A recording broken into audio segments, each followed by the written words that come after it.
Pourquoi la distinction, Slim, pourquoi tu soulignes cet aspect-là? Parce qu'en fait, boucher, c'est quelqu'un qui va dépiler de la viande, qui va couper de la viande.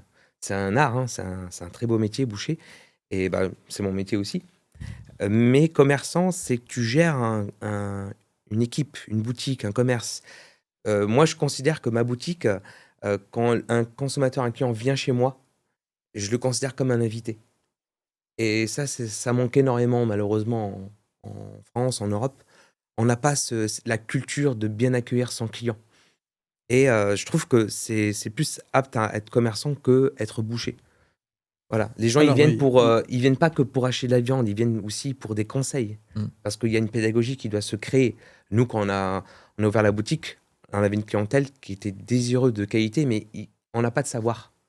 La clientèle qu'on a n'a pas de savoir, on connaît pas, on sait pas cuisiner un steak, on sait pas cuisiner un roast beef, on sait pas cuisiner un poulet. Donc à chaque fois, c'est bon, c'est pas bon. C'est la roulette russe. C'est pas le client, il arrive et va te dire c'était pas bon, mais c'est dû à cause de la cuisson. Ça peut être dû à la viande, mais en général, c'est plutôt à cause de la cuisson. et Donc c'est ce du coup, service-là que ouais, tu voulais offrir, voilà que ce plus c'est ça. dans ta vision de Bah, commerçant? l'accueil, il y a aussi l'hygiène.